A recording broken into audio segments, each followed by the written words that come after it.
Hello students. तो आज हम बात करने वाले हैं human capital and economic growth की। जैसा कि आपको दिख रहा है, human capital and economic growth में दो वर्ड्स हैं। First one is human capital and second one is economic growth. तो पहले वर्ड की अगर हम बात करें तो पहले वर्ड के लिए हमने पूरी पूरी एक वीडियो बनाई हुई है। उसमें हमने समझाया है आपको ह्यूमन कैपिटल क्या है, ह्यूमन कैपिटल क्या है, वो उसमें समझाया है, जो कि एक स्टॉक कॉन्सेप्ट है, ऐसा भी मैंने बताया था आपको। और आपको बताया है ह्यूमन कैपिटल फॉर्मेशन क्या है।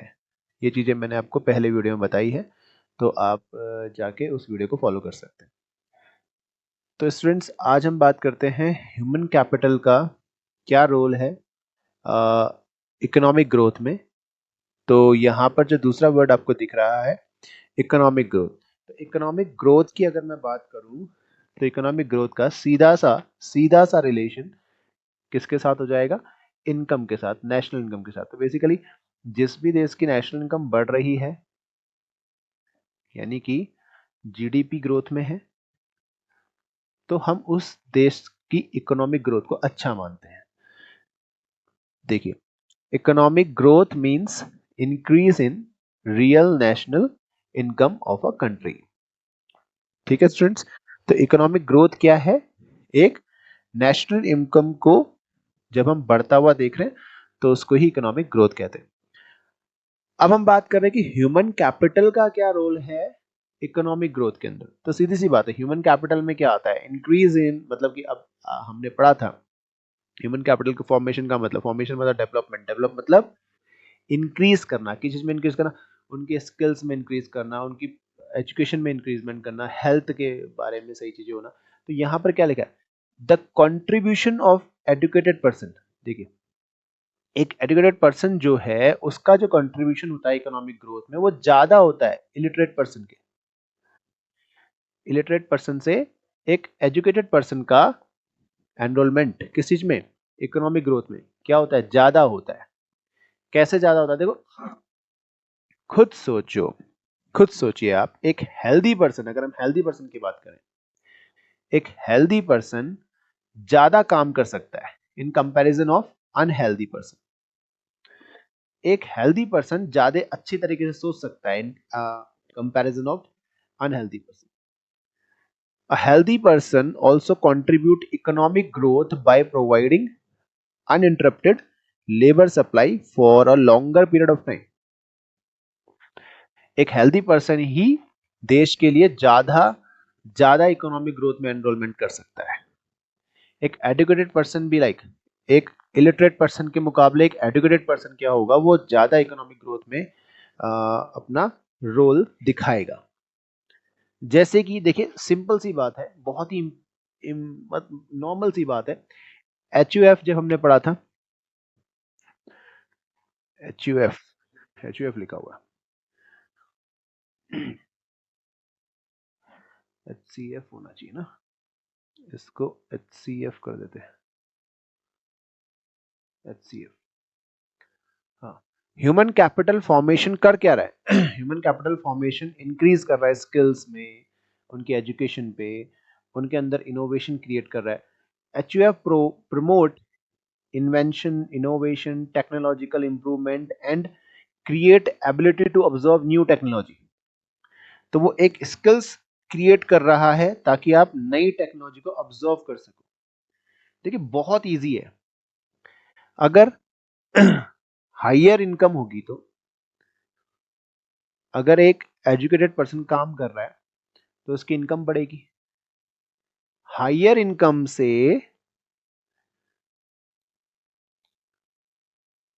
हायर इनकम से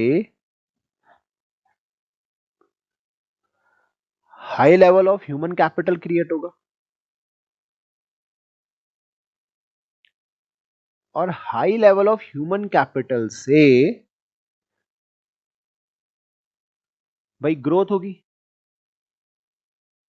ग्रोथ होगी किस चीज में? ग्रोथ ऑफ इकोनॉमी बोल सकते हो, ग्रोथ ऑफ इनकम बोल सकते हो।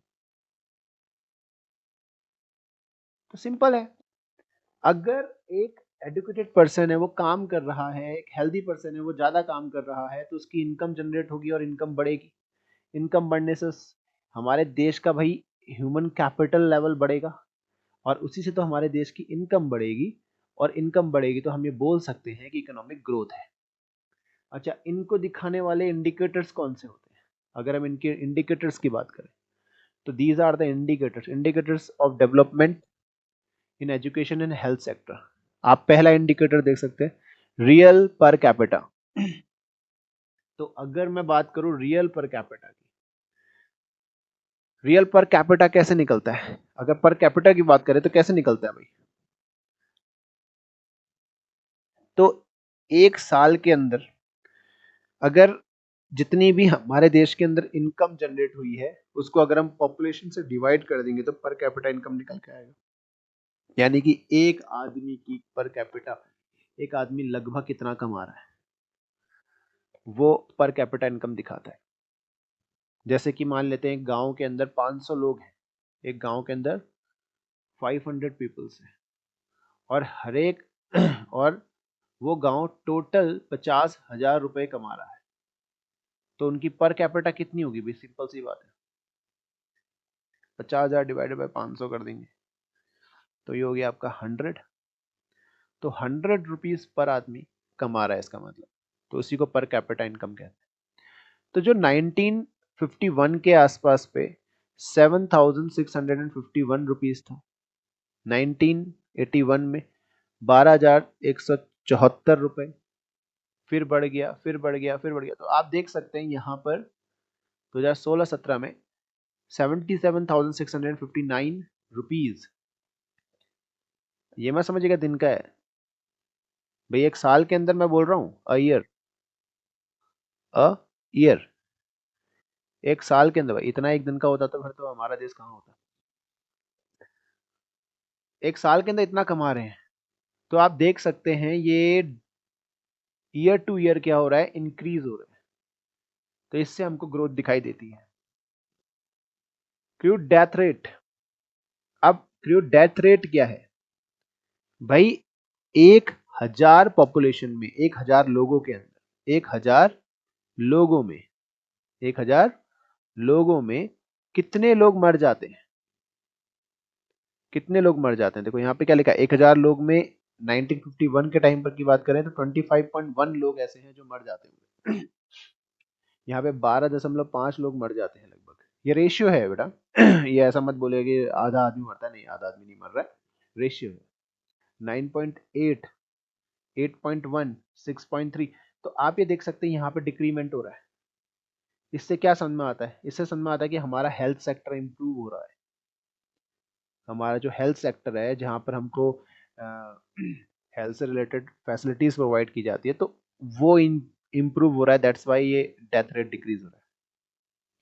इन्फेंट मोर्टेलिटी रेट, इन्फेंट का मतलब क्या होता है? इन्फेंट का मतलब बच्चा, छोटा बच्चा जो 1 साल से बिलो 1 ईयर, 1 साल से छोटा बच्चा इन्फेंट कहलाता है।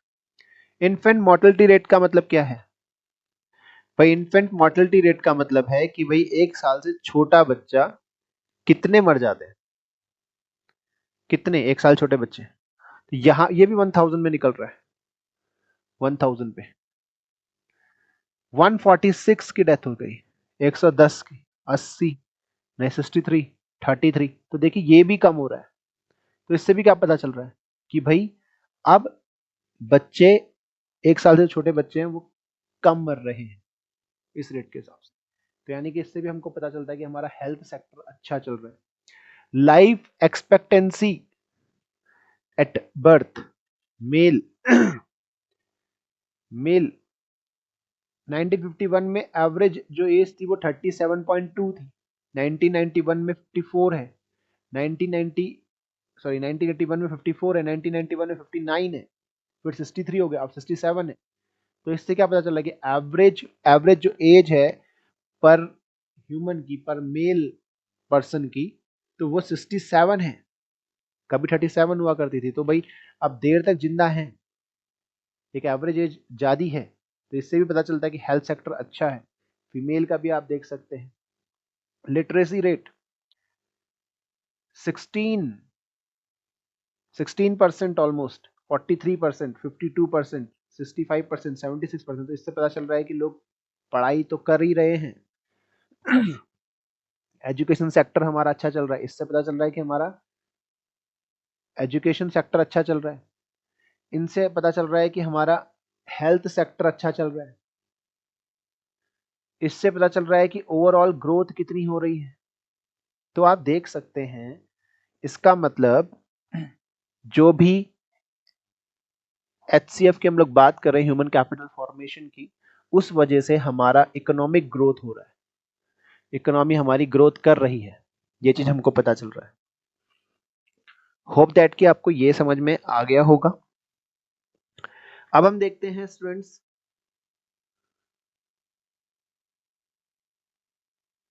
प्रॉब्लम्स क्या फेस हो रही है ह्यूमन कैपिटल फॉर्मेशन में।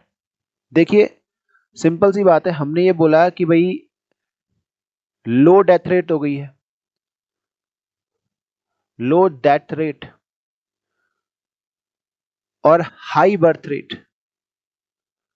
अब दोनों को अगर हम कंपेयर करें तो लो डेथ रेट और हाई बर्थ रेट, इस वजह से क्या हो गया, इस वजह से क्या हो गया, पॉपुलेशन इंक्रीज। पॉपुलेशन इंक्रीज होगा तो इस पूरी पॉपुलेशन को काम पे कैसे लगाएं, कहां पे लगाएं, व्हाट आर द अल्टरनेट्स, क्या रहेंगे, ये एक बहुत बड़ा प्रॉब्लम है ह्यूमन कैपिटल फॉर्मेशन के लिए। भाई लोग पढ़ भी लिख भी रहे हैं, हेल्थ सेक्टर भी सुधर रहा है, एजुकेशन सेक्टर सुधर रहा है, इंडस्ट्रियल सेक्टर सुधर रहा है, लेकिन इतनी ज्यादा जॉब्स तो अवेलेबल नहीं है ना, जितना ज्यादा बर्थ रेट हो रहा है, जितने ज्यादा लोग पैदा हो रहे हैं। तो इस पॉपुलेशन ही सबसे बड़ा कारण है, सबसे बड़ी प्रॉब्लम है, एक पॉपुलेशन ही सबसे बड़ी प्रॉब्लम है किसकी, ह्यूमन कैपिटल फॉर्मेशन की। और ये क्यों हो रहा है, क्योंकि ह्यूमन कैपिटल फॉर्मेशन की वजह से हमारा क्या हो रहा है, low that rate, high birth rate. अब दूसरे प्रॉब्लम की बात करते हैं, insufficient of job training in primary sector. तो भाई प्राइमरी सेक्टर क्या है, प्राइमरी सेक्टर है एग्रीकल्चर। आप लोगों ने सभी ने पढ़ा है प्राइमरी, सेकेंडरी, टर्शियरी, है ना। तो प्राइमरी सेक्टर क्या है, प्राइमरी सेक्टर है आपका एग्रीकल्चर सेक्टर।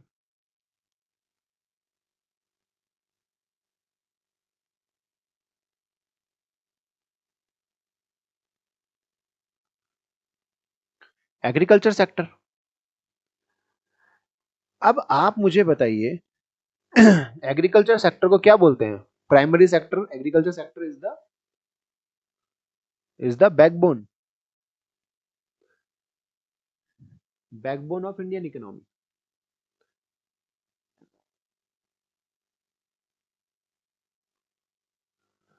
इंडियन इकोनॉमी का बैकबोन है एग्रीकल्चर सेक्टर।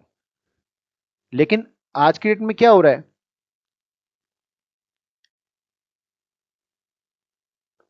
आज की डेट में एग्रीकल्चर सेक्टर पे उतना ध्यान नहीं दिया जाता जितना ध्यान देना चाहिए, क्योंकि यही हमारा सबसे बड़ा प्राइमरी सोर्स था, पहले भी और अभी भी। इस पे ध्यान देने की जरूरत है। This is the another problem कि भाई प्राइमरी सेक्टर की जॉब ट्रेनिंग अभी नहीं हो रही है और कोई पार्टिसिपेशन भी नहीं लेना चाहता। आगे बात करते हैं next, lack of proper man power planning. अब प्रॉपर मैन पावर प्लानिंग आज की डेट में अगर हम बोलें, एक बहुत ही बड़ा इम्बैलेंसमेंट है बिटवीन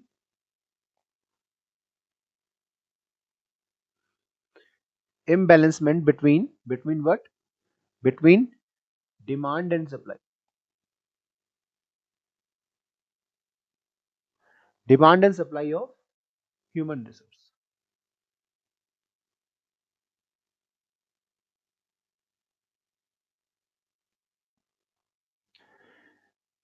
किस चीज के, एक बहुत ही बड़ा इम्बैलेंसमेंट हो रहा है।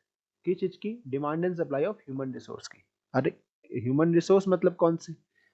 जो हाईली प्रोफेशनल स्किल्ड पर्सन।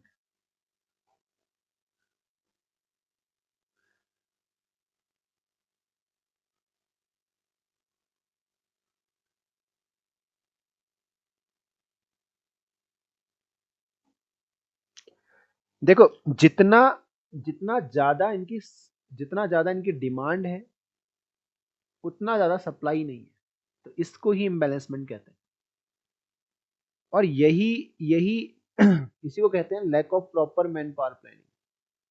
तो पूरी तरह से ये प्रॉपरली मैन पावर प्लानिंग नहीं है, यहाँ पे इनबैलेंसमेंट क्रिएट हो रहा है।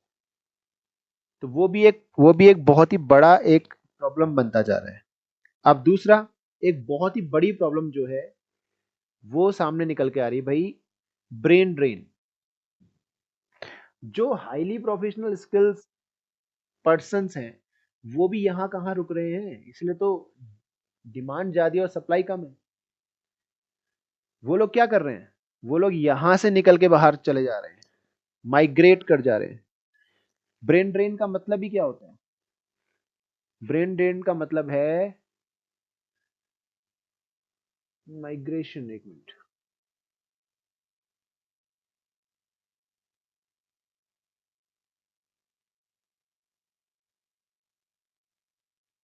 ब्रेन ड्रेन का मतलब है माइग्रेशन।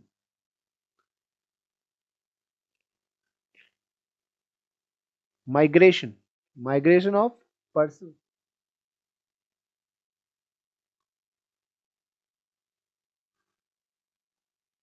कौन से पर्सन माइग्रेट कर रहे हैं भाई? सिंपल है, कौन से पर्सन माइग्रेट कर रहे हैं? माइग्रेट कर रहे हैं जो एडुकेटेड पर्सन है, एडुकेटेड पर्सन है, ट्रेन्ड पर्सन है,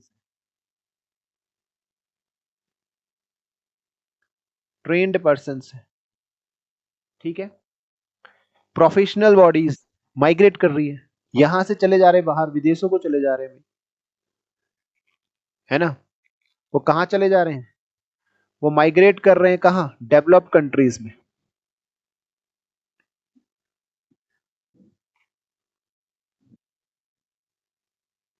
डेवलप्ड कंट्रीज में माइग्रेट कर रहे हैं।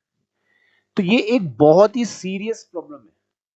अगर ये सारे के सारे भाई एडुकेटेड पर्सन माइग्रेट कर जाएंगे, चले जाएंगे डेवलप कंट्रीज को, तो हमारा हमारा ग्रोथ कैसे होगा?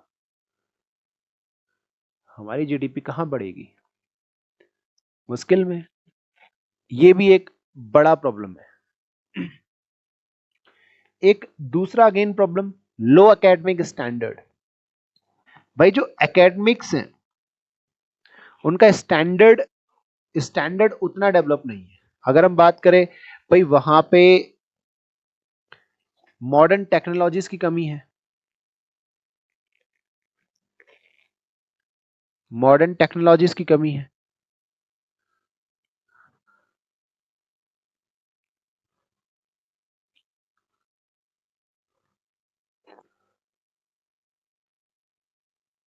एक बड़ा प्रॉब्लम है।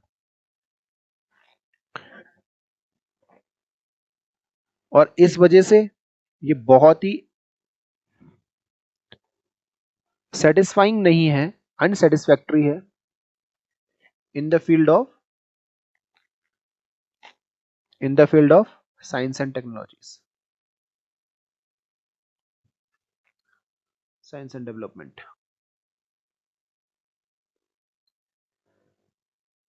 तो हमको चाहिए कि जो एकेडमिक्स है उनका स्टैंडर्ड बढ़े, उसमें कुछ प्रोफेशनल स्किल्स बच्चों को दिया जाए। कुछ भी सिखा सकते हैं, जो हम लोग पढ़ा रहे हैं उसको वैसे ही ना करके थोड़ा सा डेवलपमेंट की जरूरत है। थोड़ा सा आपको डेवलपमेंट की जरूरत है, आपको नई चीजें सिखानी पड़ेंगी। आई होप दैट कि आपको ये सारे पॉइंट समझ में आए होंगे। भाई राइजिंग पॉपुलेशन किस वजह से? भाई हेल्थ सेक्टर सुधरा है, लो डेथ रेट हो गई है, हाई बर्थ रेट हो गई है, उस वजह से पॉपुलेशन बढ़ गई है। पॉपुलेशन बढ़ने की वजह से भाई ह्यूमन कैपिटल फॉर्मेशन होने में दिक्कत है। Insufficient on the job trainings in primary sector, primary sector की जॉब ट्रेनिंग्स कोई लेना भी नहीं चाह रहा और कोई दे भी नहीं रहे। ज़्यादातर, तो उस पर काम करना जरूरी है। Lack of proper man power planning, भाई जो लोगों की यहाँ रिक्वायरमेंट है वो यहाँ से चले जा रहे हैं, बाहर चले जा रहे हैं, माइग्रेट कर जा रहे हैं, तो एक जो सप्लाई एंड डिमांड है उनके बीच में इनबैलेंसमेंट हो रहा है, जिस वजह से प्रॉपर मैन पावर प्लानिंग नहीं कर पाते। ब्रेन ड्रेन तो सबसे बड़ा प्रॉब्लम है कि भाई जो प्रोफेशनल स्किल्ड जो एजुकेटेड पर्सन है वो लोग यहाँ से माइग्रेट कर रहे हैं डेवलप कंट्रीज में। क्यों कर रहे हैं? बस सिंपल सी बात है, उनको वहाँ पे सैलरी ज़्यादा मिलती है, पैसा ज़्यादा मिलता है, पैसे के लिए वो यहाँ से माइग्रेट करते हैं। लो एकेडमिक स्टैंडर्ड्स, आजकल एकेडमिक्स का स्टैंडर्ड बहुत ही लो है, उसके ऊपर काम करना जरूरी है। तो these are the serious issues, serious problems of human capital formation. I hope that कि आपको ये दोनों पॉइंट समझ में आए होंगे स्टूडेंट्स। पहले हमने बात करी human capital and economic growth क्या होती है, ह्यूमन कैपिटल क्या होती है इसको मैं समझा चुका हूँ, इकोनॉमिक ग्रोथ क्या होती है आज हमने बात करी है इकोनॉमिक ग्रोथ की। ह्यूमन कैपिटल का एक बहुत बड़ा रोल है इकोनॉमिक ग्रोथ के अंदर, क्योंकि ह्यूमन कैपिटल फॉर्मेशन के द्वारा हम लोग ये सिखा रहे हैं कि भाई स्किल्स कैसे डेवलप हो, एजुकेशन में इम्प्रूवमेंट है, हेल्थ में इम्प्रूवमेंट करने की जरूरत, टेक्नोलॉजी, नई नई टेक्नोलॉजी को लाते हैं ह्यूमन कैपिटल फॉर्मेशन के, तो इन सब से इकोनॉमिक ग्रोथ होती है। लेकिन अनदर अनदर वे अगर हम जाएं तो ह्यूमन कैपिटल फॉर्मेशन की वजह से ही कुछ सीरियस इश्यूज भी आ रहे हैं, जैसे कि आप देख सकते हैं, अभी हमने अब बात करी इसके बारे में भी, लो डेथ रेट और हाई बर्थ रेट बहुत बड़ा इशू है, बहुत ही बड़ा और बहुत ही सीरियस इशू है, तो इसके ऊपर काम होना बहुत जरूरी है। तो मिलते हैं स्टूडेंट्स दूसरे वीडियो में, तब तक के लिए बाय बाय। और अगर कोई प्रॉब्लम है किसी पॉइंट्स से रिलेटेड तो आप प्लीज़ इसमें कमेंट करें और कमेंट में बताएं कि क्या किस टॉपिक में आपको वीडियो चाहिए, उस टॉपिक में वीडियो आपके लिए लेके आएंगे। तब तक के लिए धन्यवाद।